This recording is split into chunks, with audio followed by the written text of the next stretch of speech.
Bella kommt der Handwerker vorbei und streicht mit seiner Ja. weißen Farbe über den Schimmel drüber und ne, voilà, kein Schimmel mehr da. Das ist, kommt so dieses Südländische durch, wo in Deutschland würde man als Mietminderung anfordern, funktioniert hier nicht. Perspektive Ausland. Der Podcast für Unternehmer und Freiberufler, die es ins Ausland zieht. Egal ob Steuerplanung, Auslandsfirmengründung oder Lifestyle-Fragen. Hier geht's jede Woche zur Sache. Und hier sind deine Gastgeber, Daniel Taborek und Sebastian Sauerborn.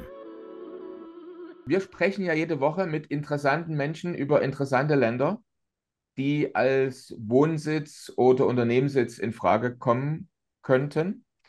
Und heute aus gutem Grund mal wieder über Malta. Also Malta ja eins der zwei kleinsten EU-Länder seit 2002. Eine kleine Insel, eine halbe Million Einwohner. Und heute wollen wir so ein paar Fragen besprechen. Unter anderem, ist Malta wirklich das steuerlich attraktivste Land in der EU? Der Sebastian erwähnt es ja immer wieder in Beratungsgesprächen, auch jetzt letzte Woche bei unserem Live-Präsenz-Event in London kam es mehrmals zur Sprache. Und ja, für wen könnte es interessant sein? Auf der einen Seite kompakt, kurze Wege, kleine Insel, ein Hauch britischer Kolonialzeit, kulturell, traditionell interessant, sagt der ein oder andere, aber vielleicht auch zu eng, zu klein, zu viel Stau, zu altmodisch, zu viel Tradition, zu viel dieser alten Feste und der Tradition von früher noch. Also wie stelle ich mir Malta im Vergleich zu Mallorca vor, mag der ein oder andere sich vielleicht fragen. Und deswegen wunderbar, wir haben also heute Sabrina Sauerborn zu Gast. Also, was gibt es besser, als mit jemandem zu sprechen, der direkt vor Ort lebt und da mal zu hören. Also, immerhin lebst du ja schon eine ganze Reihe von Jahren dort und es muss ja Gründe geben, dass du immer noch nicht wieder weg bist. Und über all das wollen wir sprechen. Liebe Sabrina, stell dich doch bitte unseren Zuschauern und Zuhörern einmal selbst vor. Ja, ich bin die Sabrina Sauerborn. Ich koordiniere die Administration hier auf Malta, arbeite mit Sebastian Sauerborn zusammen. Und Bin schon übrigens, sie ist seit meine Schwägerin, ja, also nur, das muss man ja mal hier klarstellen. Ist ja nicht hier, also ist ja nicht zufällig, dass wir den gleichen Namen haben, ja. Also, Genau, ich bin seit 12 Jahren hier und ja, wollte es nicht missen. Sonne, Strand, Meer, genau, es gefällt uns sehr gut hier, sehr international alles und wir wollen es nicht missen. Ja, schön. Also, werden wir nachher noch dann mehr ins Detail gehen, warum du das nicht missen möchtest. Aber vielleicht ganz zu Beginn, weil das interessiert ja sehr, sehr viele. Der ein oder andere mag vielleicht sagen, sind die jetzt verrückt, uns Malta als künftigen Wohnsitz oder Unternehmenssitz vorzustellen. Und deswegen gleich zu Anfang eigentlich über ein paar wichtige Dinge. Sebastian, du erwähnst ja, wie ich schon einleitend sagte, in Beratungsgesprächen immer wieder Malta als steuerlich besonders attraktiv. Und fass doch bitte mal für die Zuschauer und Zuhörer kurz die steuerlichen Vorteile zusammen. Malta ist nun wirklich ein Land, wo nicht nur letztlich die Unternehmensbesteuerung sehr interessant ist, sondern eben auch die persönliche Besteuerung. Ist also hier im Grunde, kann man sagen, die ideale Kombination.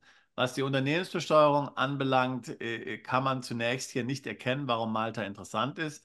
Denn wenn man sich irgendwelche Listen anschaut, dann hat Malta im Grunde genommen die höchste Unternehmenssteuer in der Europäischen Union. Und das ist im Grunde ein Trick, denn das ist also sozusagen nur die Headline Corporate Tax, die liegt bei 35%. Jetzt ist es aber so, dass eben im Grunde genommen in Malta der Gesellschafter dann eine Steuererstattung beantragen kann und somit effektiv nur 5% Körperschaftsteuer bezahlt. Deswegen spricht man in Malta auch immer vom effektiven Körperschaftsteuersatz. Und der ist natürlich damit der tiefste effektive Körperschaftsteuersatz in der EU. Das nächste wäre Ungarn, die haben dann 9%, aber Malta mit 5% natürlich immer noch konkurrenzlos günstig. Und das gleiche natürlich auch im Vergleich zu Zypern, wo man dann bei 12,5% liegt.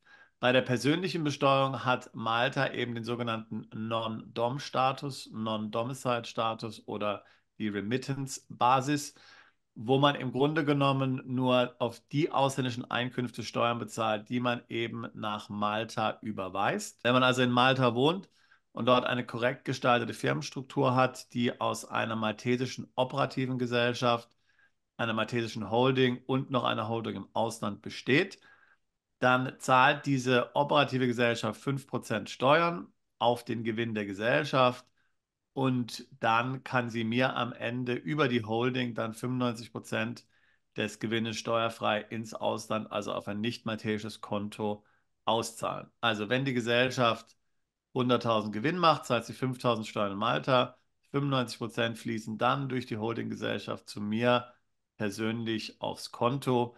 Und das ist natürlich eine sehr günstige Besteuerung, 5% total.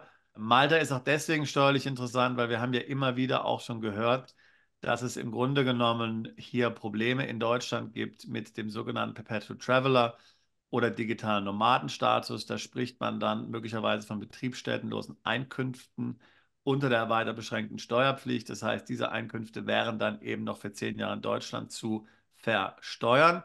Hier ist Malta also die ideale Basis. Das heißt also, man kann sich hier in Malta niederlassen, kann dort eine Wohnung mieten, kann dorthin umziehen, eine Gesellschaft gründen, diese vor Ort betreiben. Man hat also ganz klar eine Betriebsstätte vor Ort. Es sind also keine betriebsstättenlosen Einkünfte.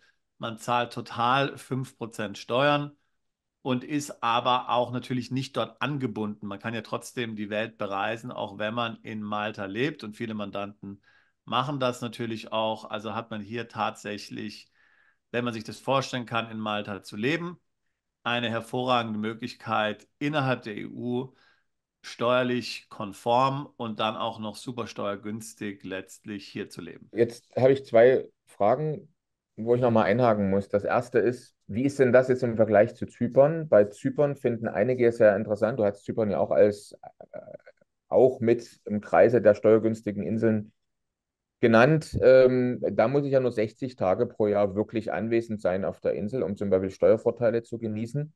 Und jetzt mag der eine oder andere sagen, also Malta, Wohnsitz, Firmensitz ist gut, aber ich kann mir nicht vorstellen, da 12 Monate leben zu müssen. Wie lange muss ich mich denn in Malta aufhalten, um jetzt wirklich dort als steueransässig zu gelten, aus Sicht der Malteser? Also tatsächlich gibt es in Malta dazu keine gesetzliche Vorschrift. Wir hatten dazu auch schon mal ein anderes Video noch gemacht, wo wir Malta und Zypern verglichen haben. Da habe ich dann auch aus dem maltesischen Steuertext dann zitiert. Es gibt dazu in Malta keine Vorschrift. Das heißt, unter der Annahme, dass ich in Malta eine auf langfristige Nutzung ausgelegte Wohnung habe, eine Wohnung, wo meine Sachen drinstehen, eine Wohnung, die nicht nur wie ein Airbnb für wenige Wochen angemietet ist, also langfristig. Und das ist mein einziger Wohnsitz weltweit. Dann reicht das, um hier die unbeschränkte Steuerpflicht in Malta auszulösen.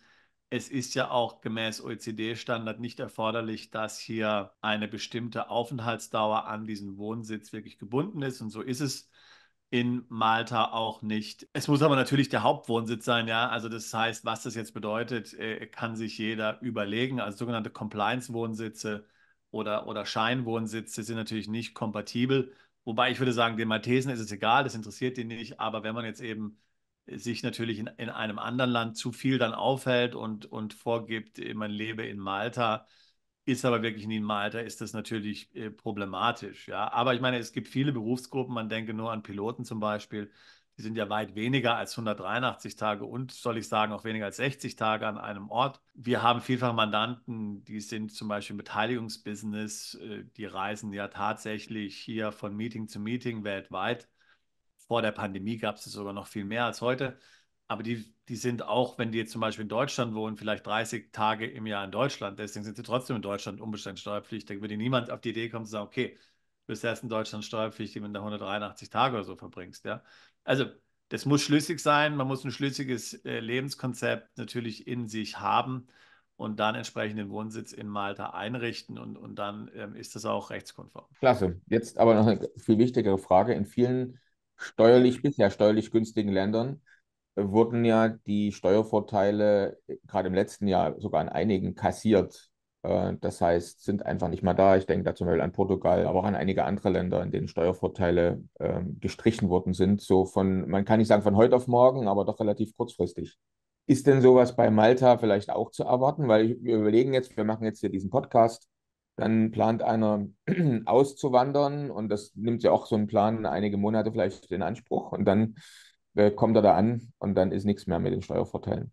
Ja, das ist völlig recht. Also genau, Portugal, Italien, Thailand, Dubai, da sind alles Länder, in denen 2023 hier Steuern eingeführt oder erhöht wurden, ganz klar. Also man muss grundsätzlich natürlich sagen, wenn man sich in diesem Spektrum der internationalen Steueroptimierung, Steuergestaltung bewegt, das ist laufend in Bewegung, insbesondere in den letzten 20 oder 30 Jahren.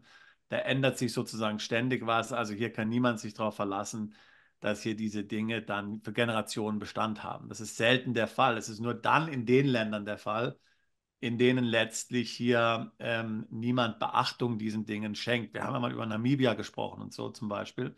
Südafrika ist ein ähnlicher Fall. Da beachtet einfach niemand diese Steuervorteile, keiner weiß davon und dann wird natürlich auch nichts geändert. Aber in vielen anderen Ländern, die, ich sage mal, im Brennpunkt stehen, auch zum Teil, da sind natürlich diese steuerlichen Vorteile werden dann oftmals eben auch dann aus populistischen Gründen wieder abgeschafft, so was in Portugal und in Italien der Fall.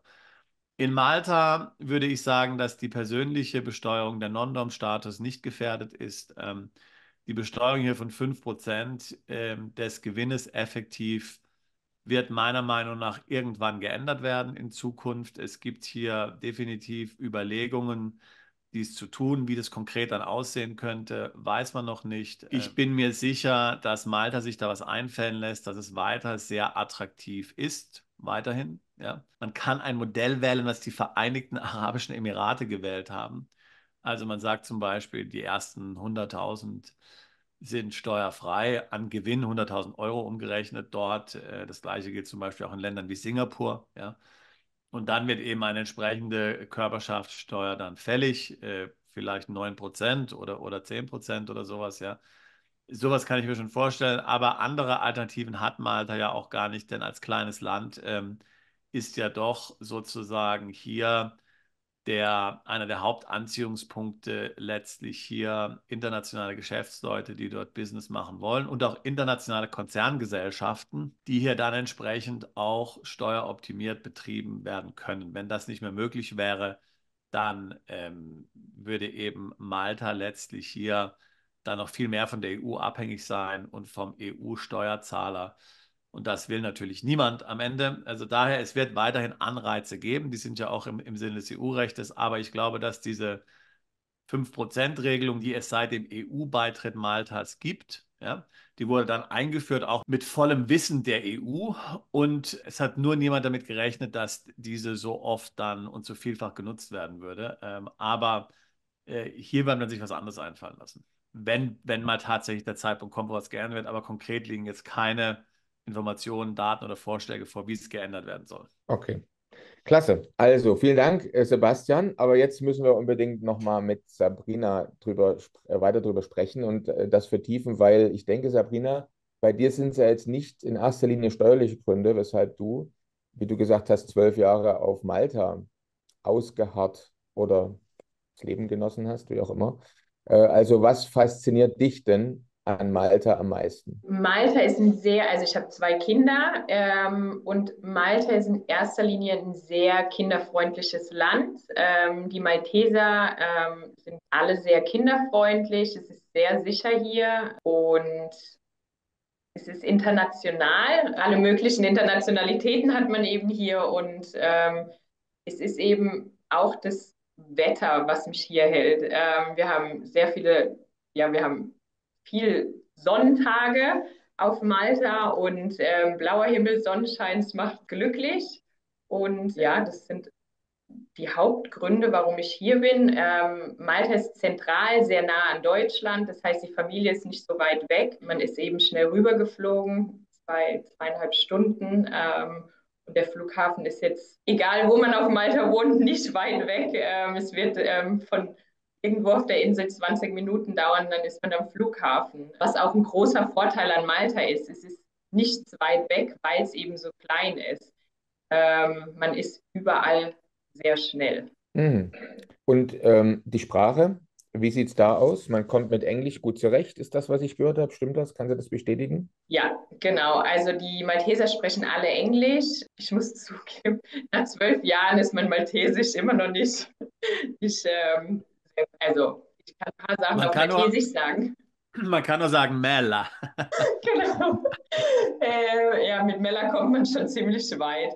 Nee, aber die meisten Malteser sagen auch, warum willst du Maltesisch lernen? Es sprechen alle Englisch. Allerdings ist jetzt zum Beispiel, also wenn die Kinder dann irgendwann hier zur Universität möchten, sind die Schulen, das ist jetzt seit diesem Jahr neu, sind die verpflichtet, dass jede Schule ein Schulfach an Maltesisch hat, sodass die Kinder, die hier groß werden, Basic Maltesisch können. Und das gibt dann den Kindern, die hier aufwachsen, einen Vorteil, an der Universität zu studieren. Das ist aber jetzt eben, seit diesem Jahr ist es neu. Das heißt jetzt, meine Kinder werden ab der 6. Klasse ein Fach Maltesisch haben. Die staatlichen Schulen, die haben von Anfang an Maltesisch als Schulfach. Also das heißt, die Kinder werden mit der maltesischen Sprache groß, aber dann gibt es eben internationale Schulen, Privatschulen, da gibt es kein Maltesisch, die lernen dann andere Sprachen. Also in der Schule, wo meine Kinder sind, die lernen Spanisch. Und eben ab der 6. Klasse werden sie jetzt auch noch Maltesisch dazu bekommen. Der Rest ist eben alles in englischer Sprache.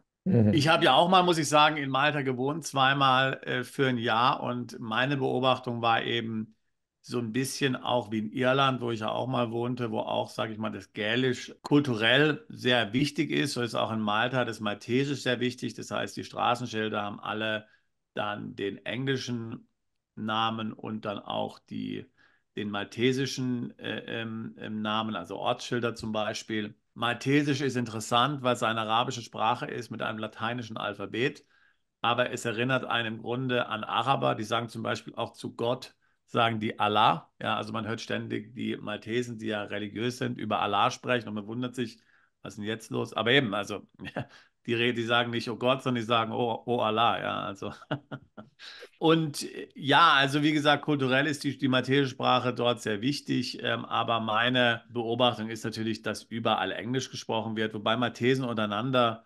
meistens schon auch viel Maltesisch sprechen, aber gerade so den Maltesen, die jetzt sich für eher gebildet halten und so, die legen natürlich auf Englisch auch Wert, dass die Kinder Englisch erzogen werden und man spricht halt Maltesisch, man kann es verstehen, aber also es gehört zum guten Ton dazu, dann Englisch zu sprechen. Oder was würdest du sagen, Sabrina? Ja, genau so ist es. Auch die jüngere Generation, die weiß, viele wissen gar nicht mehr, wie man Maltesisch schreibt. Genau, es ist so am Aussterben, was natürlich sehr schade ist, aber ich glaube, es gibt, wenn du zum Beispiel Anwalt studierst in Malta, der ganze Studiengang ist sozusagen in Maltesisch. Also Ach was. ja, genau, weil auch das Gericht, genau, man kommt mit Englisch bekommt man alles geregelt auf jeden Fall, außer im Gericht, das maltesische Gericht, da ist die Sprache noch maltesisch. Das heißt, da wird quasi kein Englisch gesprochen. Also man könnte den Richter fragen, dass man auf Englisch umstellt, aber oft wird dann einfach in Maltesisch gesprochen. Wie ist denn das jetzt so bei gerade, also was ich persönlich immer als stressig erlebe? Ich habe ja zwei Wohnsitze, einen Wohnsitz in einer 16-Millionen-Stadt und einen auf einer Insel. So, und in beiden eine Wohnung und auf beiden habe ich mit Behörden immer wieder was zu tun. Wenn ich auf die Webseiten gehe, da ist also nichts in Englisch und nicht mal Buchstaben, die ich lesen kann. In dem einen Land arabische Buchstaben, im anderen nochmal andere Buchstaben. Also wie ist denn das in Malta, wenn ich jetzt zum Beispiel da irgendwas elektronisch beantragen will, was einreichen will oder Termine vereinbaren will? Die Webseiten in Englisch oder dann in... Alles in Englisch, ja. Ja, also die Amtssprache in Malta ist schon eben Englisch und auch Maltesisch, muss man sagen. Ja, also deswegen, alles ist letztlich hier auf Behördenseite auch in Englisch zu erledigen. Also, dann haben wir schon mal ein paar Vorteile, die dich begeistern, jetzt besprochen. Jetzt hast du natürlich auch viel da in den 12 Jahren mit Deutschen zu tun, die dahin ausgewandert sind oder eingewandert sind, je nachdem, wie man das betrachtet. Was zieht denn jetzt so in den letzten Jahren die meisten nach Malta? Warum kommen die? Kommen die aus steuerlichen Gründen oder aus ähnlichen Gründen, die du gerade genannt hast? Warum ist es für einige ein Magnet, dahin zu kommen? Wenn man neue Leute trifft, wo auch immer, in Bars und das sind Deutschsprachige und man fragt, warum bist du hier oder wie bist du nach Malta gekommen, ist natürlich die erste Antwort immer wegen dem guten Wetter und den tollen Stränden. Aber dann wird geschmunzelt und alle wissen eigentlich, dass der größte Grund die Steuern sind. Also wenn man Unternehmer ist, dann ist das in erster Linie Grund Nummer 1. Es gibt allerdings eben auch noch viele Leute, die hierher kommen, um die Sprache zu lernen. Aber das ist eher die jüngere Generation. Die Sprachschüler sind 14. Da trifft man viele, die kommen hier über die Sommerferien hin, um Englisch zu lernen. Genau, das sind aber meistens nur über die Ferien hinweg. Aber die Leute, die hier wohnen, da ist der Hauptgrund schon das schöne Wetter. Und man sollte vielleicht auch natürlich noch sagen, dass auch viele Nichtunternehmer nach Malta kommen. Malta hat ja eine sehr große, sage ich mal, Gaming-Industrie, also so Online-Casinos und so weiter. Die sind ja alle in Malta aufgrund einer positiven gesetzlichen Regelung, die es hier für Online-Casinos gibt.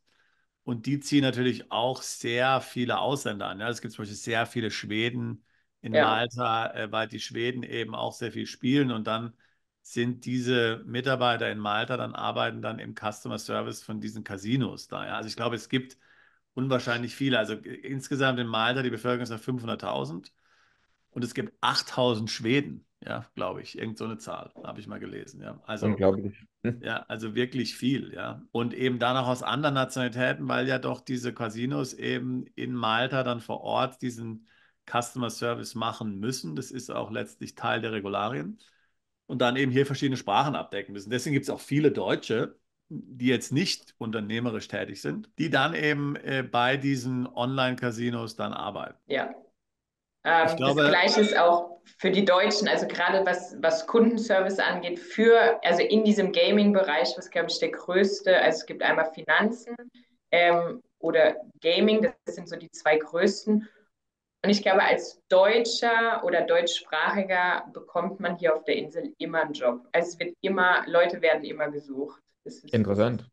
Ja. Also jetzt hatte der Sebastian schon ein paar Business-Ideen auch sozusagen aufgegriffen. Vielleicht können wir an der Stelle noch mal ein bisschen verweilen. Also für welches Business, außer dem, was Sebastian gerade erwähnt hat, könnte denn Malta noch interessant sein? Also wer jetzt hier zuhört und vielleicht sagt, das ist das, womit ich mich gerade beschäftige oder was ich vorhabe zu tun, für wen könnte Malta da noch besonders interessant sein? Ich glaube, also so die typischen, also genau, entweder wenn man angestellt sein will, kann man sich hier ganz normal bewerben bei den Gaming-Firmen. Es gibt viele Makler, Jobmakler, die dann eben dir helfen, einen Job zu finden. Und ich glaube, in Deutschland ist das alles sehr langwierig. Also, ne, wenn man sich irgendwo bewirbt, kann es bis zu 6 Monaten dauern, bis man da irgendwie was findet. Und hier ist es eher relativ schnell. Also ich glaube, wenn man sich heute bewirbt, hat man in 4 bis 6 Wochen ein Jobangebot. Jetzt je nachdem wo, ne? Also Kundenservice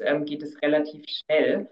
Da würde ich sagen, innerhalb von 4 bis 6 Wochen hat man da auf jeden Fall einen Job gefunden. Also wenn man als Unternehmer hierher kommen will, ich glaube, die typischen Unternehmer, das ist, wenn man Onlinehandel, Affiliate, Marketing, IT, Consulting, Beratung, Coaching, alles, was man online machen kann, genau, kann man von Malta eben machen. ich Mhm. glaube, man muss natürlich sagen, also Malta hat einen Nachteil und das ist natürlich, dass es relativ weit ab vom Schuss ist, jetzt aus logistischer Sicht gesprochen. Ja, es wird es also keinen Sinn machen, natürlich hier Waren zum Beispiel in Malta zu lagern und die dann in die EU zu verschicken. Also ich meine, Malta ist südlich von Sizilien, ja, also das liegt da so zwischen Sizilien und Libyen im Grunde im Mittelmeer, ja. Also das heißt, da hätte man also jetzt keinen großen Spaß dran, weil es natürlich horrende Kosten nach sich ziehen würde. Ja, deswegen sind natürlich Dienstleistungsunternehmen,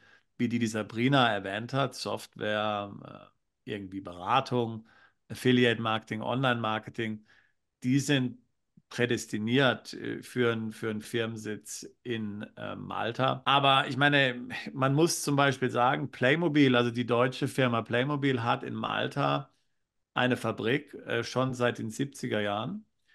Und die ist die einzige Fabrik von Playmobil außerhalb Deutschlands, meines Wissens nach wenigstens, ja. Und die haben dort auch richtig viele Mitarbeiter, ja. Also ich glaube, die haben 500 Mitarbeiter dort, die dort dann eben die Playmobil-Figuren herstellen. Gut, das wird eben dann per Containerschiff wahrscheinlich dann verschifft oder so, ja. Also das heißt, man kann es jetzt nicht immer sagen, dass es hier für produzierendes Gewerbe nicht geeignet ist, aber ich würde sagen, prädestiniert für Dienstleistungsgewerbe. Gut zu wissen. Ist es denn so, dass dass die Regierung in Malta auch jetzt, sagen wir, Investoren oder Unternehmer, die da hinkommen, um sich dort niederzulassen, eine Firma zu gründen, Business zu starten, auch hofiert, also vielleicht da spezielle Förderprogramme hat, bestimmte Angebote hat, die es dann erleichtern, sich dort niederzulassen und zu starten? Es gibt verschiedene Programme, was Malta anbietet. Die werben hier teilweise eben auch dafür für Startups, wollen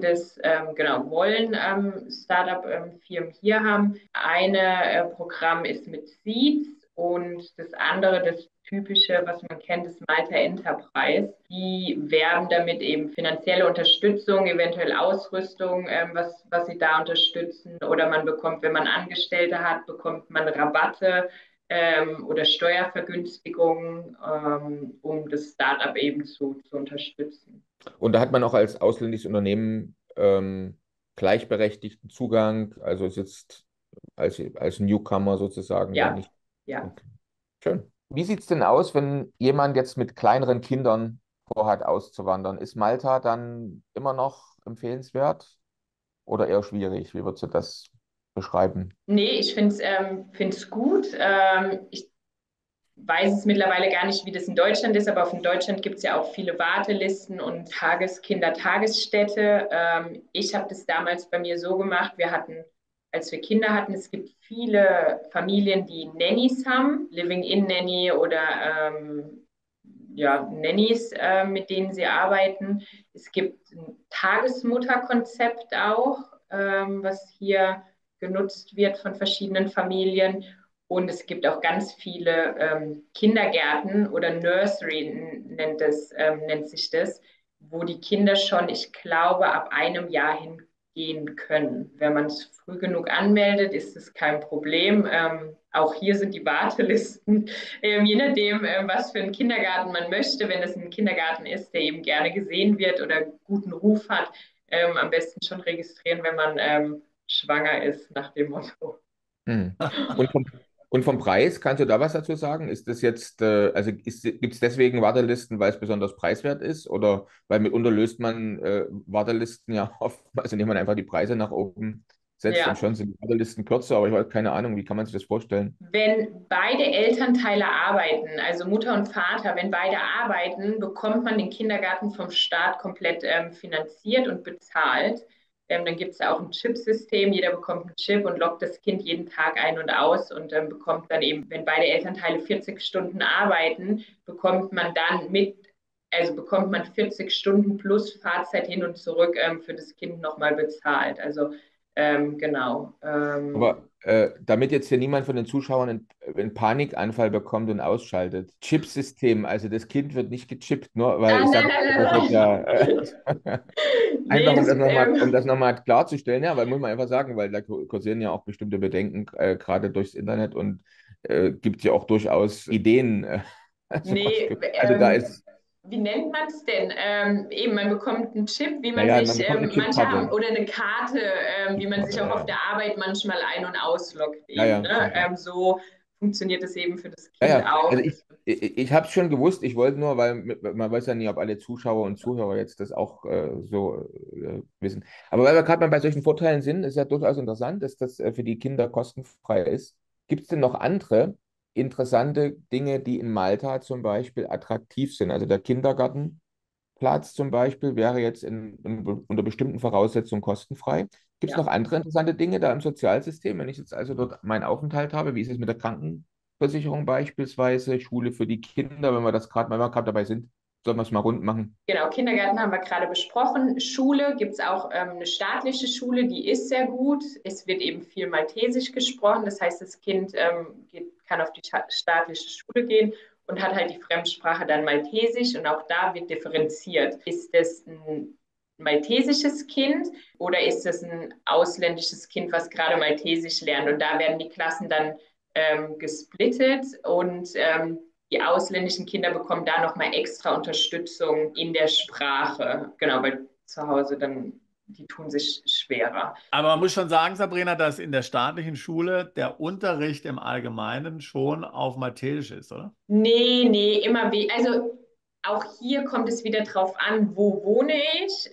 Wohne ich da, wo viele Ausländer sind, so wie Slema, St. Juliens. Da wohnen viele Ausländer. Das heißt, wenn da das Kind in die Schule geht, ist es eher so, dass die Anzahl der Kinder, der Ausländer überwiegt. Also es sind mehr Ausländerkinder wie Malteser in so einer Klasse. Dann wird der Unterricht auf Englisch gemacht, die Kinder haben aber trotzdem ein Fach Maltesisch, wo sie die Sprache lernen, aber der Unterricht in anderen Fächern ist auf Englisch. Ja, genau. Wenn ich aber jetzt zum Beispiel weiter in den Süden runtergehe oder weiter hoch in den Norden gehe, wo dann eventuell alle Malteser sind und aber nur 3 ausländische Kinder sind, da ist dann die Wahrscheinlichkeit höher, dass da eher Maltesisch unterrichtet wird.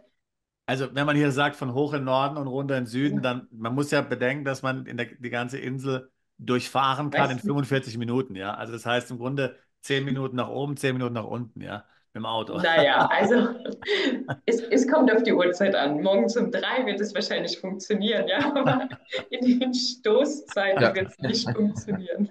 Ist ja eigentlich dann Malta ein ideales Versuchsparkett für Elektroautos, weil man schafft es ja eigentlich nicht, die Batterie leer zu fahren am Tag oder vielleicht sogar fast eine Woche. Es sind auch sehr viele Elektroautos hier, ja. Und es ist perfekt, weil man hat keine langen Strecken. In der Garage lädt man das Auto auf und es gibt sogar auch wieder vom Staat 11.000 € Zuschuss, wenn man sich ein Elektroauto kauft. Nun muss man sagen, dass Autos unwahrscheinlich teuer sind auf Malta, ja. Ja, genau, durch das Importieren ist es ein bisschen teurer. Also das heißt, auch Gebrauchtwagen. Trotzdem sind ja die Malteser Autofanatiker. Ich hatte mal irgendwo gelesen, wir hatten ja vorhin gesagt, es gibt 500.000 Einwohner auf dieser sehr kleinen Insel, aber 800.000 Autos, ja. Typische maltesische Familie hat wirklich 2 bis 3 Autos. Das ist Unglaublich. Wirklich Fanatik. Okay, zurückzukommen zu den Vorteilen. Genau, die Schulen, da gibt es eben dieses staatliche System, das ist alles umsonst. Und dann gibt es eben auch viele verschiedene Privatschulen. Also es gibt internationale Schulen. Die eine ist eine typische amerikanische Schule, auch weltweit. Und die andere ist eher englisch angehaucht. Und jetzt seit September gibt es sogar eine 3. internationale Schule, die sogar ein Internat inkludiert hat. Also da kann man das Kind dann auch 2 Wochen wie so ein Internat hingeben und das Kind kann dann da wohnen. Und ich glaube, da ist auf jeden Fall Bedarf da, weil viele reisen und sehr viel unterwegs sind, denke ich. Genau. Interessant. Aber die Privatschulen, glaube ich, also ich glaube, der beim Privatschulen nicht einer der wichtigsten Unterschiede ist, dass eben dort extrem viel Wert auf Englisch gelegt wird, ja. Ja. Meine Erfahrung. Also das heißt auch eben die Maltesen, die jetzt ihre Kinder in die Privatschule stecken, die wollen eben spezifisch, dass ihre Kinder so letztlich, ich sage jetzt mal so nach britischem Vorbild, ja, letztlich hier die Schulbildung erfahren. Und die orientieren sich meiner Meinung nach auch ja so ein bisschen am britischen Modell und an den britischen Strukturen, wie das so in Großbritannien dann in der Schule funktioniert und eben ganz stark hier eben die Betonung auf Englisch. Man hat nicht die Situation wie bei den staatlichen Schulen, dass eben, also mir ist klar, was du vorhin gesagt hast, betreffend der mancher Wohngebiete, aber dass dort nicht zur Debatte steht, dass jetzt hier im Grunde auf Maltesisch unterrichtet wird. Genau, weil du es eben auch nochmal angeschnitten hattest, wegen den Krankenkasse oder Krankenversicherung. Prinzipiell ist es so, dass wenn einer arbeitet, egal Mutter oder Vater, ist man hier staatlich auch krankenversichert. Das heißt, hier gibt es ein Krankenhaus, wo dann alle auf der Insel hingehen können und da kann man ist komplett versichert, egal was einem passiert, man kann dort hingehen und sich versorgen lassen. Allerdings, wenn man so kleine Wehwehchen hat, Bauchschmerzen oder irgendwas anderes, ist es ganz typisch in Malta, dass man zur Apotheke geht und in jeder Apotheke sitzt noch ein Arzt. Und dieser Arzt muss man dann zwar privat bezahlen, aber die Kosten liegen hier zwischen 10 und 15 €, wo man den Arzt bezahlt für einen Arztbesuch. Und das geht natürlich wesentlich schneller. Wenn ich jetzt damit ins Krankenhaus gehen würde und man hätte nichts Wichtiges oder nichts Lebensbedrohliches, dann kann man da eben mal 5, 6 Stunden sitzen und warten, weil die Notfälle immer vorziehen. Und in der Apotheke bezahlt man dann eben 15 € und man hat sofort einen Arzt. Auch nicht schlecht, das System. Ja. Ja, Und wie viele Apotheken gibt es da so? Also wie kann man sich das vorstellen? Muss man da lange fahren oder gibt es da alle Nee, nee. 100 Meter Gibt es eine Also in jeder Apotheke? Ecke. Ja, gibt es in jeder ich, Ecke. genau. Also je nachdem jetzt, wo man wohnt, aber Slema, St. Julians, also ich kann jetzt hier links gehen, dann ist da 100 Meter weiter eine Apotheke und rechts ist 200 Meter weiter eine Apotheke. Also Und die sind auch Okay. sehr kundenfreundlich, ja. Du kannst hingehen und sagen, ja, also ich hätte jetzt schon mal wieder gern ein bisschen Valium oder so, ja. Dann sagt er, ja, okay, hier, kein Problem. Ist da ein Arzt da? Also, Ja. also naja. ist jetzt nicht so, dass man hier dann, dass man sich jetzt hier Ja. wie in anderen Ländern dann hier groß rechtfertigen muss und dass der Arzt dann nur mit großer Mühe hier solche Sachen verschreibt. Und es ist dann relativ, also ich sage mal, ja, relativ easy, ja. Ja, ja. Oder würdest du auch sagen, Sabrina, ja? Also ich habe es noch nicht ausprobiert, sagen wir es mal so. Ich habe es auch nicht ausprobiert, ich habe es auch nur gehört, ja, aber so soll es sein, angeblich, ja. Ja. Klasse, sehr schön. Dann kommen wir mal zu einer ganz wichtigen Frage. Wenn das jetzt alles so gut ist, also Kindergarten könnte ich kostenfrei bekommen, Krankenversicherung ist kostenfrei, wenn einer in der Familie arbeitet, steuerlich hochattraktiv. Jetzt will ich dahin und ist dann die Türe zu. Also wie leicht öffnet sich für mich die Türe, wenn ich denn jetzt in Malta wohnen möchte? Was gibt es für Visa-Möglichkeiten? Eigentlich würde ich ja davon ausgehen, Schengen gehört zur EU. Das heißt, ich gehe da einfach hin, wohne da ein paar Monate und suche mir dann alles, was ich brauche. Aber vielleicht ist es ja doch nicht so einfach. Also, Sabrina, erzähl mal. Also wenn wir von EU-Bürgern sprechen, ist es einfach. Man meldet sich in dem einen Land ab, kommt rüber und meldet sich hier an. Und klar, die Anmeldung verschiedenen Behörden und Arbeitsamt und Steuernummer und Sozialversicherungsnummer. Aber letzten Endes werden da einem keine Steine in den Weg gelegt, um sich hier anzumelden. Also ich glaube, der erste Schritt ist eben eine Wohnung zu finden und eine Wohnadresse zu haben. Das ist Genau. Und das ist der ja auch Was erste muss man Schritt. tatsächlich denn, dann das, was was zum muss man Beispiel auch denn, Sabrina vielfach für unsere Mandanten macht. Ja, das heißt also, ich meine, wir haben jetzt natürlich Mandanten, die haben jetzt nicht Lust, hier groß auf Behörden zu rennen und hier sich dort anzumelden und sich mit irgendwelchen Maltesen dann rumschlagen zu müssen und hier in irgendeiner Schlange zu stehen. Ja, und das ist ja eine der wichtigsten Dinge, die Sabrina hier organisiert für die Mandanten, dass im Grunde sie diese Dinge dann abnimmt und die Mandanten müssen eigentlich letztlich gar nichts machen. Die müssen überhaupt zu keiner Behörde gehen. Das machen wir dann alles eben als Teil unserer Dienstleistung. Und Sabrina hilft ja sogar auch dabei, über ihre Kontakte, die sie hat zu verschiedenen Immobilienmaklern, dann für die Mandanten hier die passende Wohnung zu finden. Ja. Klasse. Jetzt, was muss ich denn für Dokumente mitbringen? Also nehmen wir mal an, ich habe jetzt da meinen Personalausweis oder meinen Reisepass. Ich nehme an, Personalausweis reicht wie überall in der EU, Ja. auch zur Einreise. Was muss ich denn noch mitbringen? Was brauchst du denn alles von mir, wenn ich jetzt dort meinen Aufenthalt beantragen will? Das Wichtigste ist der Reisepass und eine Wohnadresse. Das sind so die zwei Sachen, die man braucht, um anzufangen, die Steuernummer zu beantragen. Also es ist so, ne, man fängt bei der Steuernummer an. Wenn man die Steuernummer hat, kann man die Sozialversicherungsnummer beantragen. Wenn ich die Sozialversicherungsnummer habe, kann ich mich beim Arbeitsamt anmelden. Und wenn ich dann den Arbeitsamtszettel habe, dann kann ich die maltesische ID-Karte beantragen. Es kommt immer darauf an, was ist jetzt der Grund, weshalb ich hier rüberkomme. Ist der Grund, weil ich Rentner bin und möchte hier als Rentner leben? Ist es der Grund, ich möchte hier als Arbeitnehmer hinkommen und möchte mich als Arbeitnehmer anmelden oder gebe ich mich als Entrepreneur, als Unternehmer eben, also ich komme als Unternehmer hierher, mache meine Firma auf und genau, da gibt es verschiedene Anmeldemöglichkeiten sozusagen. Hm. Aber tatsächlich ist also, wenn wir jetzt mal die Praxis anschauen, für viele Mandanten, die kommen, natürlich der erste Schritt, eine Wohnung zu suchen. Ja. Und im Grunde genommen alles andere folgt danach. Und vielfach ist ja dann nach der Wohnungssuche, wenn man dann in Malta wohnt, auch der weitere Schritt die Firmengründung. Denn die Firmengründung brauche ich ja dann, um mich dort anstellen zu können. Die Firma ist ja letztlich dann diejenige, die mir dann hier den Arbeitsplatz verschafft, meine eigene Firma. Die meisten Mandanten, die nach Malta ziehen und dort eine Firma haben, sind bei der eigenen Firma angestellt, ja, bei der eigenen Firma als Geschäftsführer tätig, beziehen dort ein relativ moderates Gehalt. Viele, so würde ich sagen, zwischen 2.500 und 3.500, 4.000 Euro. Und der Rest wird dann eben hinterher über Gewinnausschüttung dann bezahlt. Und wie gesagt, die Anstellung ist ja dann auch notwendig, um dann eben die entsprechenden Registrierungen, von denen die Sabrina gerade eben gesprochen hat, dann vornehmen zu können. Vielleicht wäre es noch mal eine Sache, wollte ich noch mal ansprechen hier, weil wir jetzt über EU-Bürger sprechen. Wir haben natürlich auch vielfach Mandanten, die dann zum Beispiel einen Lebenspartner haben oder einen Gatten, Ehegatten haben, die jetzt nicht hier EU-Bürger sind. Ja. Da ist Malta, vielleicht kann da Sabrina noch mal was dazu sagen, auch jetzt nicht schlecht, weil im Grunde genommen ist es relativ einfach, dort ein Schengen-Visum zu bekommen, oder Sabrina? Es gibt verschiedene genau, Visas, wie man es machen kann. Also genau, das Standard ist eben ein Arbeitsvisum zu bekommen. Also entweder ja, stellt man die Person in einer Firma an und bekommt eben so ein Arbeitsvisum oder es gibt Responsible Person eben. Also dass der Partner dann eben sozusagen die Verantwortung von der Partnerin oder Partner übernimmt. Was meinst du, Responsible Person die übernimmt die...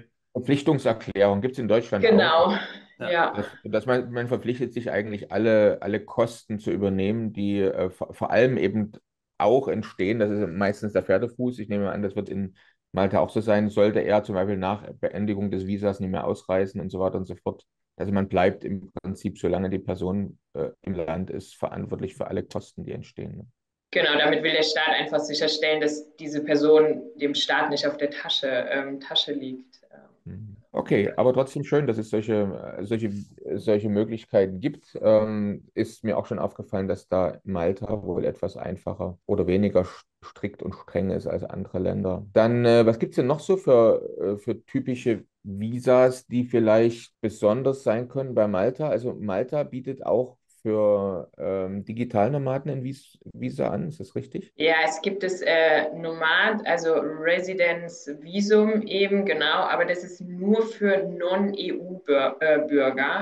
Das ist, wenn man einfach viel reisen möchte, gibt es diesen Antrag, da muss man entweder Kundenverträge oder Arbeitsvertrag vorlegen, dass man beweisen kann, ich komme hierher, bin aber hier zum Arbeiten und möchte die Insel ein bisschen genießen und das Einkommen muss da mindestens 2.700 € im Monat liegen. Man muss eine private Krankenversicherung vorliegen. Und wenn man die zwei Sachen eben vorweisen kann, dass man sich eben alles leisten kann, dem Staat wieder nicht irgendwann auf der Tasche liegt, kann man ein Visa beantragen. Und das allerdings, genau, das ist steuerfrei. Also diese Leute, die hier sind mit dem Visum, müssen keine Steuern bezahlen. Und wie lange gilt das? 12 Monate oder länger? Das ist eine gute Frage. Das müsste ich nochmal genauer nachgucken. Ich vermute, das ist 6 bis 12 Monate, ja. Normales Visa, ein Arbeitsvisum geht immer ein Jahr. Also ich vermute, dass dieses normale Visa auch ein Jahr. Okay. Sehr schön. Also ich glaube noch für Non-EUler ist auch ganz typisch, was man immer sieht, viele Mexikaner oder aus Venezuela kommen ganz viele Leute hierher und bekommen Studentenvisum. Also die gehen dann hier zur Sprachschule, lernen Englisch. Das heißt, sie gehen aber vormittags dann in die Sprachschule und für nachmittags suchen die dann Jobs. Und da gibt es dann auch nochmal ein extra Visum. Also die dürfen dann sozusagen die dürfen nachmittags arbeiten sozusagen. Mhm. Das ist so Also die maltesische Version. Das gibt es ja in vielen Ländern, diese sogenannten Educational Visa, ja. Ja. Ob die dann wirklich lernen oder nicht, wer weiß, ja. Visa, ja, genau. Sehr schön. Dann gehen wir mal zum Thema Arbeiten, Firma gründen oder als Freelancer, Freiberufler, Selbstständiger in Malta zu sein. Wenn ich jetzt beispielsweise mit meinem Reisepass nach Malta einreise, eine Wohnung habe, dann machst du da den ganzen Prozess mit den ganzen Steuernummern, die man so alle braucht. Und darf ich dann eigentlich als Freelancer dort arbeiten oder muss ich mich dann noch irgendwie registrieren? Muss ich eine Firma gründen? Also als Freelancer, als Selbstständiger meldet man sich eben hier bei Jobs Plus beim Arbeitsamt an und bezahlt 3-mal im Jahr Sozialabgaben. Die Sozialabgaben werden entweder 10% auf das wöchentliche Gehalt gerechnet sozusagen oder man bezahlt pro Woche um die 80 € als Selbstständiger. Also das ist aber das Maximalgehalt. Also das heißt, es sind ca. 400 € im Monat. was ich an Sozialabgaben bezahle. Das ist das Maximum. Das heißt, egal wie viel ich verdiene, selbst wenn ich 20.000 Euro im Monat verdiene oder die Woche verdiene, bleiben diese 400 Euro Sozialabgaben. Wobei man sagen muss, ganz klar, dass jetzt als Gewerbetreibender, Selbstständiger, Freelancer in Malta zu arbeiten, aus steuerlicher Sicht wenigstens keinen Sinn macht. Ja, denn dann zahlt man die vollen Einkommensteuersätze. Die sind Ja. jetzt in Malta vielleicht leicht niedriger als in Deutschland, aber der Spitzensteuersatz beträgt auch 35%. Den zahlt man ab 60.000 Euro. Also das heißt, das wäre jetzt nicht wirklich steuergünstig. Ja. Also steuergünstig ist wirklich nur die Variante zu sagen, dass man eben die maltesische Gesellschaft hat, die dann 5% Körperschaftssteuer effektiv bezahlt und von der man dann Dividende ausgeschüttet bekommt. Ja. Also alles andere also bringt natürlich jetzt hier nicht besonders viel. Man kann natürlich auch noch Folgendes machen. Ich hatte ja vorhin gesagt, es gibt den sogenannten Non-Dom-Status, den natürlich unsere Mandanten alle haben. Damit sind sämtliche Auslandseinkünfte steuerfrei. Wenn ich jetzt das Einkommen, das ich erziele, als Freelancer außerhalb von Malta erziele, ja, weil ich zum Beispiel sage, okay, ich bin jetzt die Hälfte der Zeit vielleicht unterwegs, treffe Kunden, bin bei Terminen und ich werde dann dafür bezahlt. Das heißt, dieses Einkommen wird außerhalb Maltas erzielt, ja, dann muss ich natürlich dafür in Malta auch wiederum keine Steuern bezahlen, ja. Das heißt, da wäre es dann schon auch steuerfrei, da brauche ich dann auch keine Firma eigentlich, ja. Muss natürlich aber dem Kunden dann irgendwie eine Rechnung schreiben. Wenn ich jetzt dem Kunden irgendwie eine Rechnung schreibe, als natürliche Person und so, das kann man manchmal machen. Andere Kunden sagen, wir wollen mit natürlichen Personen an sich nicht kontrahieren, das muss eine Gesellschaft sein und so. Aber aus maltesischer Sicht, solange die Tätigkeit außerhalb Malta stattfindet, wäre die in Malta nicht zu versteuern. Aber in Malta vor Ort als Freelancer zu sitzen und zu versteuern, macht letztlich steuerlich, also aus rein steuerlicher Sicht, letztlich keinen Sinn. Insbesondere bei hohen Einkünften nicht. Wenn ich natürlich jetzt sehr geringe Einkünfte habe als Freelancer, dann vielleicht schon. Ja, aber wenn jetzt bei dem, was so typischerweise manche Freiberufler und Freelancer in Deutschland verdienen, 100.000 Euro aufwärts, macht es keinen Sinn mehr. Gut, dass du das nochmal erwähnt hast, weil da können wir natürlich gleich die Frage noch mit anschließen. Firmengründung in Malta, wie aufwendig ist das? Wie lange dauert das? Was kostet das ungefähr? Womit muss man da rechnen? Also ich würde sagen, das ist sicherlich ein Nachteil Maltas gegenüber Zypern. Zypern ist es ja einfach, man gründet einfach eine Firma, man gründet einfach eine Limited. In Malta, um hier die Gesellschaft steuereffizient nutzen zu können, braucht man im Grunde genommen immer diese dreifache Firmenstruktur. Einmal die operative Gesellschaft, eine Zwischenholding in Malta und dann noch eine Holding im Ausland, die einem dann letztlich hier die steuerfreie Dividende ins Ausland ausbezahlt. Ja, anders geht es im Grunde genommen in Malta nicht. Also ist da natürlich dann auch immer hier sind entsprechende Kosten mit der Firmenstruktur verbunden. Das heißt im Grunde genommen, diese Firmenstruktur bringt dann auch nur was, auch jetzt was den laufenden Unterhalt betrifft, wenn man natürlich hier wirklich, ich sage mal schon, substanzielle Gewinne erzielt. Also wir sagen im Grunde genommen, wenn jemand jetzt nicht hier 250.000 im Jahr an Gewinnen erzielen kann, dann muss man sich fragen, ob es wirklich was bringt. Ja? Der ganze Aufwand nach Malta umzuziehen, die Firmen zu gründen, die zu unterhalten. Also da muss man schon entsprechend natürlich dann auch realistisch sein. Das ist ganz klar. Also das ist einer der Nachteile zum Beispiel gegenüber Zypern. Da ist es eben deutlich günstiger, dieser Teil deutlich weniger komplex. Aber es ist natürlich so, wenn ich mir jetzt ein Unternehmen anschaue, was vielleicht 200.000, 300.000 Gewinn macht, dann macht es natürlich schon einen relativ großen Unterschied, ob ich jetzt 5% Steuern bezahle oder eben 12,5, ja, wie in Zypern. Und in Zypern kommt ja dann auch noch dazu, dass ich ja dann auf die Dividende, die ich bekomme, dann auch noch wieder mal hier diese Health Insurance Gebühr bezahlen muss. Das sind auch mal wieder so ein paar Prozent, die dort anfallen. Die müssen auch Non-Doms bezahlen. Ja, das heißt, im Grunde genommen sind es in Zypern auch nicht wirklich 12,5%, sondern eigentlich eher 15%, mit denen man rechnen muss, wenn man dort lebt und Dividenden einer zypriotischen Firma bekommt. Ja. Okay, guter Hinweis. Gehen wir mal zum nächsten Punkt. Wenn ich jetzt da nach Malta komme, muss ich ja irgendwo wohnen. Wir hatten schon drüber gesprochen. Also die Wohnung ist essentiell. Mindestens halt die Adresse, damit der ganze Anmeldeprozess gestartet werden kann. Und deswegen die Frage, wie einfach ist es denn, eine Unterkunft, eine Wohnung in Malta zu finden?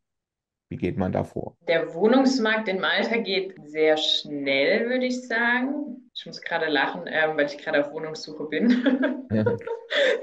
Ich bin jetzt up to date in dem Thema. Es geht relativ schnell. Ich würde jetzt sagen, ich suche jetzt aktuell eine Wohnung für 1. März. 1 bis 2 Monate vorher kann man anfangen zu gucken, aber ich muss jetzt nicht jetzt anfangen, wenn ich eine Wohnung in 3 Monaten brauche. Mieten, Qualität kommt immer auf die Wohnung drauf an. Wenn diese Neubauten haben oft Schimmelprobleme, aber ich glaube, das ist auch relativ normal, wenn man irgendwo am Meer wohnt, dass man hohe Luftfeuchtigkeit hat und dadurch wieder Schimmelprobleme hat. Genau, und es wird in Malta als normal angesehen, dass man irgendwo Schimmel hat. Dann Ja, kann man drüber streichen. Ja, genau. Mella kommt der Handwerker vorbei und streicht mit seiner Ja. weißen Farbe über den Schimmel drüber und ne, voilà, kein Schimmel mehr da. Das ist, kommt so dieses Südländische durch, wo in Deutschland würde man als Mietminderung anfordern, funktioniert hier nicht. Genau, also Schimmel ist so ein Problem, wenn man teilweise in die Wohnungen reinkommt oder wo man drauf achten müsste. Mieten, also alle Wohnungen, genau, was ja auch nicht normal ist, sind möbliert. Also das heißt, jede Wohnung, die man sich anguckt, da stehen einfach Möbel schon drin, die werden in die Miete inkludiert sozusagen. Also das heißt, man muss quasi nur seine 2, 3 Koffer packen und einziehen. Relativ einfach. Mieten, wenn wir da auf das Thema kommen, da, wo die meisten Ausländer sind, also Slema, St. Julians, Xira, da sind die Mieten relativ hoch. Ich würde sagen, eine 2 bis 3 Schlafzimmerwohnung findet man zwischen 1.600 Euro. Ja, da fängt es an mit den Wohnungen und nach oben keine Grenzen gesetzt. Also man kann ganz einfach eine Wohnung hier finden für 8.000 bis 10.000 Euro im Monat. Genau in der Gegend. Und wenn ich aber dann wieder in den Norden ein bisschen weiter runterfahre oder den Süden ein bisschen weiter runterfahre, bekomme ich da auch Wohnungen für 600 bis 800 Euro im Monat, eine 3-Schlafzimmerwohnung. Genau, und dann gibt es ja noch die komplett andere Insel da, nämlich Gozo. Gozo. Gozo ist dann nochmal rückständiger, als ja Malta sowieso schon ist und ist nochmal so eine Welt für sich und da ist dann nochmal alles auch noch ein bisschen günstiger, ja. Ja, genau, aber man kommt halt nur mit der Fähre hin, ne? Es ist Ja. keine Entfernung sozusagen, ja. Selbst von Gozo an den Flughafen ist man irgendwie von anderthalb Stunden wird man da brauchen. Es kommt auch wieder drauf an, wenn man in der Stoßzeit aus Slema raus will oder rein will, kann das halt schon mal 20 Minuten bis 30 Minuten dauern, ja. Was eine Strecke von 10 Minuten eigentlich ist. Also ich finde ja, also an Malta und so ein Haus hatte ja auch mal Sabrina im Grunde, was das Schönste ist, sind letztlich diese alten Häuser, ja, die es dort ja in Malta gibt, die so in dem klassischen Kalkstein dann gebaut sind, die diese hohen Decken haben. Sag doch nochmal dazu ein bisschen was. Ist das was man mieten kann, was verfügbar ist, oder ist es schwierig zu bekommen? Ist es teuer? Wie ist es? Wie ist das? Ja, so ganz typisch maltesisch ist, die nennen das hier House of Character. Dann hat man dann ein Haus und das meiste ist dann auch mit Pool eben da. Sowas findet man dann in Slema und Xira eher weniger. Da muss man dann eben ein bisschen außerhalb ziehen, aber da hat man dann eben ein Haus mit Pool und Garten eventuell. Das ist ja sehr maltesisch eben. Das sind gelbe Sandsteine. Ja, sehr schön.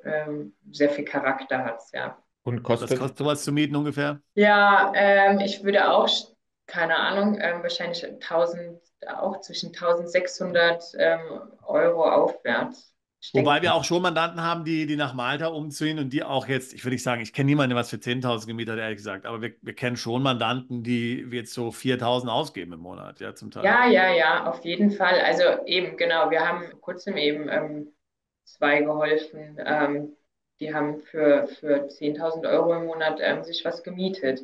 Und das ist dann eben, genau, das ist dann so ein Haus auf Character, aber das ist dann alles renoviert, es ist neu gemacht, es ist ein Pool mit dabei, es ist ein ganzes Haus mit Garten Und da Malta eben so klein ist, also ne, wenn man Fläche hat, das ist eben sehr Hm. Das ist echter besonders. Luxus. Also Fläche ist Ja. echter Luxus, ja, ja. Ja, Und absolut.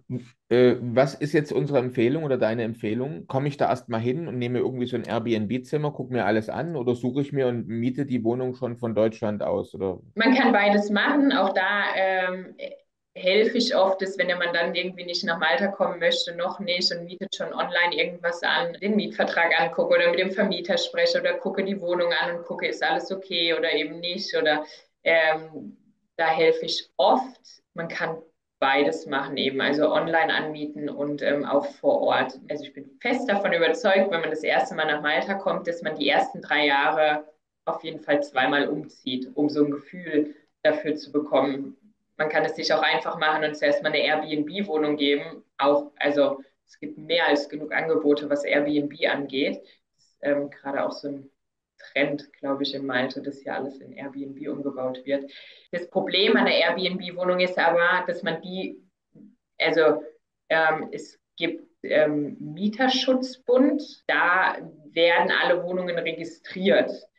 Das heißt, wenn eine Airbnb-Wohnung ist als Shortlet registriert und die Behörde würde so eine Adresse nicht akzeptieren bei einer maltesischen ID-Karte, Hm.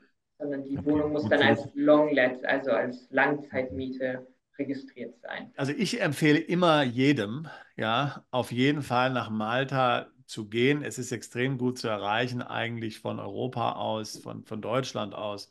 Es gibt viele Flughäfen, die es anfliegen. Wie gesagt, der Flug, wie Sabrina vorhin schon gesagt hat, geht nur 3 Stunden. Man sollte sich die Zeit nehmen, wenigstens für ein Wochenende und sich dann auch hier diese Wohnungen dann mal anschauen vor Ort und möglicherweise dann auch schon gleich was mieten.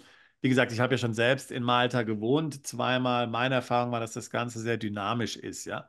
Es hat also jetzt keinen Sinn zu sagen, sich hier 4 Wochen vorher schon mal die freien Wohnungen anzuschauen, weil die sind dann sowieso alle weg, wenn ich dann nach Malta komme. Das heißt, man geht im Grunde 2, 3 Tage vorher, wenn überhaupt, wenn nicht sogar am gleichen Tag dorthin zu einem Makler oder eben zusammen mit Sabrina und sagt, okay, ich suche jetzt hier eine Wohnung und dann schaut man am gleichen Tag letztlich diese Objekte an. Und dann würde man letztlich am gleichen Tag im Grunde schon sagen, okay, ich nehme jetzt diese Wohnung hier per Handschlag, ja, würde dann auch sofort am gleichen Tag per SEPA-Express-Überweisung hier die Kaution überweisen. Und dann geht es ruckzuck, bis man dann im Grunde die Schlüssel hat. Ja, also das heißt, es sind jetzt keine großen Formalitäten. Gut, da gibt es einen Mietvertrag, den man unterschreibt, aber mehr im Grunde nicht. Ja, das heißt, man bezahlt das Deposit, dann zahlt man die erste Miete, dann kriegt der Makler noch eine Provision. Es ist normalerweise die halbe Monatsmiete je vom Mieter und Vermieter und dann hat man die Wohnung. Ja, also es ist kein besonders umständlicher Prozess. Das heißt, um dorthin zu gehen und das dann vor Ort alles dann zu besiegeln und zu unterschreiben, ist meiner Meinung nach der beste Weg. Oder Sabrina? Ja, absolut. Sehr schön. Dann wollten wir nochmal über die maltesische ID-Karte sprechen, die man bekommt, wenn man sich da angemeldet hat. Was bringt denn die noch mit sich für Vorteile? Also hier wollte ich sagen, Malta ist eines der wenigen Länder, was auch für Ausländer hier einen Personalausweis ausgibt. Ja, also du würdest ja nicht den deutschen Personalausweis verlieren, deswegen, den hast du natürlich weiterhin. Aber du hast eben auch im gleichen Format wie den deutschen Personalausweis so eine Karte dann hier den maltesischen. Und das ist natürlich immer gut, ja, auch vor allen Dingen, wenn du wirklich ja beweisen willst, dass du irgendwo wirklich wohnst. Ja, das ist ja manchmal auch wichtig, unser Mandant wirklich zeigen zu können, das ist ja mein wirklicher Wohnsitz. Wenn du dann so einen Personalausweis hier dann aus der Tasche ziehen kannst. So, und natürlich wissen die maltesischen Behörden das, die wissen, was so ein Personalausweis für eine Aussagekraft hat. Und da muss man schon sagen, dass die es eben relativ genau nehmen, wer so einen bekommt oder nicht. Ja, also du hattest ja gerade eben schon gesagt, Sabrina, wenn du dann einfach nur ein Airbnb hast, bekommst du diesen Personalausweis nicht. Man bekommt auch den Personalausweis nicht, soweit ich weiß, wenn du nicht nachweisen kannst, dass du da wirklich jetzt einen Mietvertrag hast mit dem Vermieter. Also auch wenn du jetzt zum Beispiel irgendwo in Anführungszeichen eine Untermiete wohnst, ja, kriegst du es auch nicht so ohne weiteres, oder? Nee, da sind sie relativ strikt geworden. Also vor 10 Jahren war das alles noch relativ einfach und da hat man dann irgendwie einen Mietvertrag oder Untermietvertrag geschrieben und dann hat man das alles machen können und das ist heute gar nicht mehr möglich. Die sind da strikt geworden im Sinne von, die haben jetzt, das nennt sich Housing Authority, das ist eben dieser Mieterschutzbund, wo jeder Vermieter verpflichtet ist, seine Wohnung zu registrieren. Und somit hat die Housing Authority sieht auch genau, wie viele Leute in dieser Wohnung wohnen. Also das heißt, eine Wohnung mit 20 Leuten funktioniert nicht und nur um eine Adresse zu haben. Das geht nicht. Und dadurch haben die eben die Kontrolle und jeder Mieter bekommt dann auch eine Bestätigung von der Housing Authority. Und diese Bestätigung muss eben bei der Behörde vorgelegt werden. Genau. Und du hattest auch mal erzählt vor kurzem, dass du die ID-Karte im Grunde erst beantragen kannst, wenn du mindestens 3 Monate dort bist und auch dann nachweisen kannst, dass du dort wirklich lebst und nicht einfach nur letztlich hier eine leere Wohnung hast, die als Compliance-Adresse dient. Genau, da gibt es also verschiedene Methoden. Eben wenn ich als Arbeitnehmer hierher komme und melde mich als Arbeitnehmer an, dann muss ich Gehaltsabrechnung vorlegen, Arbeitsvertrag vorlegen und eben Miete und so weiter. Das reicht zur Beantragung. Wenn ich aber hier als self-sufficient hinkomme, Wenn man jetzt im Grunde hier vermögender Ausländer ist, der nicht arbeitet, Privatier, würde man sagen. ja, hierher komme als Privatier oder eben nicht arbeiten möchte, aber nur hier leben möchte, dann ist man dazu verpflichtet, lokale Ausgaben, also Kontoauszüge vorzulegen, die zeigen, guck mal hier, ich habe die letzten 3 Monate hier gelebt und habe lokale Ausgaben gehabt. Genau. Interessant. Und wofür nimmst du jetzt üblicherweise diesen maltesischen Personalausweis? Also wann kommt er zum Einsatz? Der wird hauptsächlich für Sachen gebraucht, wie zum Beispiel, wenn ich ein Auto mieten möchte oder ein Auto kaufen möchte und möchte dieses Auto registrieren. Transport Malta möchte eine maltesische ID-Karte haben. Das ist so dieses ganz Typische, wo auch Kunden eben sagen, ich möchte meine ID haben, ich möchte ein Auto kaufen oder mir leihen oder leasen oder was auch immer da. Genau. Und die andere Sache sind Banken. Wenn ich sage, ich wohne in Malta und ich zeige die maltesische ID-Karte vor. Also ein Bankkonto ohne maltesische ID-Karte funktioniert nicht. Okay, gut zu wissen. Also, Sabrina, jetzt trotzdem müssen wir trotzdem noch mal fragen. Und zwar, ist es so, dass jeder, der sagt, also ich hatte eigentlich vor, nach Mallorca auszuwandern, aber da gehe ich doch jetzt doch lieber nach Malta, weil da sind die Steuern günstiger, oder welche Unterschiede kannst du denn jetzt mal aufführen zwischen Mallorca und Malta? Ganz am Anfang hatte ich ja schon gesagt, also Malta ist schon eng, ist schon möglicherweise ein bisschen altmodisch, sagen manche, aber anderen gefällt das wiederum sehr. Also wo siehst du jetzt vielleicht auch, oder du bist jetzt 12 Jahre dort, hast du schon mal erlebt, dass jemand enttäuscht auch war? Also einfach vielleicht die Erwartungen, die er so an diese Insel hatte, da nicht erfüllt gesehen hat. Also lass Ich, uns doch mal ein bisschen über die Nachteile oder Besonderheiten der Insel sprechen. der größte Nachteil in Malta ist, dass die Insel doch relativ klein ist und es könnte beengend wirken. Und ich persönlich muss regelmäßig einfach von der Insel, also es gibt eben viele Ferien oder lange Wochenenden, wo man dann einfach die Insel verlassen kann und Kurzurlaub oder langen Urlaub oder was auch immer machen kann. Also das heißt eben, Malta ist sehr klein. Und der andere Nachteil, wenn ich jetzt Mallorca höre, sind natürlich die Strände. In Malta haben wir 3 Sandstrände, also 3 große, also ja eben größere Sandstrände, aber es ist eben alles nicht groß. Weil wenn die Insel 30 Kilometer lang ist, können wir keinen langen Sandstrand eben haben. Also das heißt, Sandstrände sind sehr limitiert. Hier typisch ist eher so Rocky Beach, also man liegt dann eben auf Felsen. Ich persönlich mag es lieber, weil dann hat man den Sand nicht überall hängen. Genau, also das heißt, es gibt halt mehr Steinstrände, dann springt man eben vom Fels direkt ins Wasser, anstatt vom Sand aus. Ich würde dem noch hinzufügen, aus meiner Erfahrung eben, der ich schon viel in Malta war und auch gewohnt habe, ist, also es muss man realistisch sehen, ganz klar, es ist ganz wichtig, also Malta ist so ungefähr bis in den April oder Mai grün, sehr schön grün. Danach wird es recht dürr, also danach wird dann alles braun. Die Sonne brennt tatsächlich hinunter, es ist sehr trocken, es fehlt also dann auch an Grünflächen, an Bäumen. Die ganze Atmosphäre in ihrer Enge und auch so von der Architektur und vom Stadtbild erinnert einen so ein bisschen an den Mittleren Osten, Jerusalem, tatsächlich sind ja viele Filme, die in diesen Ländern spielen, auch in Malta gedreht worden. Malta ist sehr, sehr bekannt als ein Filmset hier für alle möglichen Filme, als zum Beispiel World War Z mit Brad Pitt, damals dieser Zombie-Film von vor, keine Ahnung, 10 Jahren. Da wurde der Jerusalem-Teil in Malta gedreht. Das ist jetzt nur ein Beispiel, weil eben auch, und das sagen, glaube ich, auch viele Israelis, sagen, dass Malta sie stark an Jerusalem erinnert, ja, die Altstadt von Jerusalem. Also das muss man wissen, so von der Atmosphäre her. Es ist laut, wie gesagt, es gibt viele Autos, es ist so die enge Gassen. Es ist also doch schon eine gewisse Enge und eine gewisse Hektik, die es dort so gibt. Es ist staubig, ein bisschen dreckig an manchen Orten und dessen muss man sich einfach bewusst sein. Ja, ich will es jetzt gar nicht kritisieren oder hier Malta kleinreden, aber es ist eben wichtig, vor allem für jemanden, der sich hier einen Wohnsitz einrichten will, dass sich dessen vorher bewusst ist, dass er sich damit auseinandersetzt, dass er dort mal einige Zeit auch verbringt, ja, bevor man hier dann diese Entscheidung trifft, die ja doch auch sehr weitreichende Konsequenzen haben kann und dass man wirklich sich Zeit nimmt, die Insel auch kennenzulernen. Ja, das war ja schon fast wie ein Schlusswort. Eine gute Zusammenfassung. Wann wäre denn, Sabrina, wenn jetzt jemand von den Zuschauern und Zuhörern sagt, ich würde es mir mal angucken, was hast du denn dann von Empfehlungen? Also kann man das rund ums Jahr immer machen oder sollte man da in bestimmten Zeiten lieber nicht kommen? Also wie, wie geht das? Ja, also was ist der Hintergrund? Warum möchte man kommen?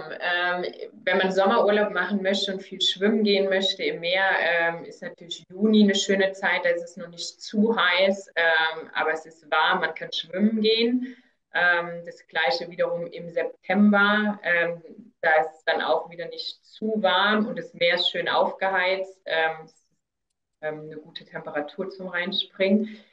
Wenn man aber so ein bisschen was von der Insel sehen möchte, wandern gehen möchte, sich Sachen angucken möchte, ist jetzt eine wunderschöne Zeit. Jetzt ist es eben grün. März, April ist auch noch sehr schön, alles grün. Man kann aber jetzt natürlich, ist das Risiko da, dass wenn man eine Woche kommt, dass es davon 3 Tage regnet. Ähm, weil eben, ja, es ist nicht wirklich Regenzeit, aber man hat eben die Chance, dass Regen da ist eben da. Es heißt aber nicht, wenn es regnet, dass es den ganzen Tag regnet, sondern dann kann es eben mal einen Vormittag regnen bei 17 Grad oder 20 Grad. Das heißt, es ist immer noch nicht richtig kalt. Also das ist eine schöne, also Jahreszeit zum Wandern gehen. Mhm. Schön.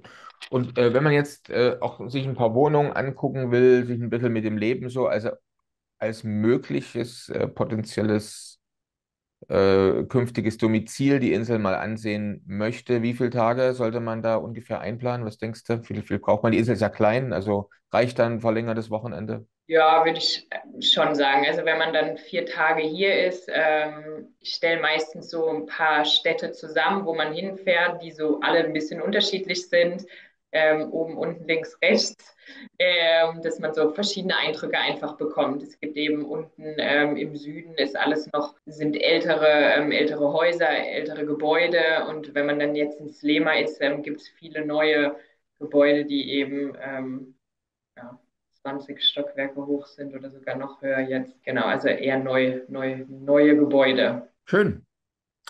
Ja, dann kann ich nur sagen, ich habe keine Fragen mehr. Vielen herzlichen Dank. Und für all diejenigen, die sich jetzt dafür interessieren, noch mehr zu erfahren oder auch in Kontakt treten wollen und Fragen haben, blenden wir ja eine Internetadresse ein, wo man einfach anklicken kann und dann auf ein Formular kommt, auch auf eine Seite noch mit weiteren Informationen dazu. Ansonsten, was hast du denn noch für ein Schlusswort für alle Interessenten? Dein Ausblick oder noch ein Rat für diejenigen, die sich jetzt interessieren für Malta?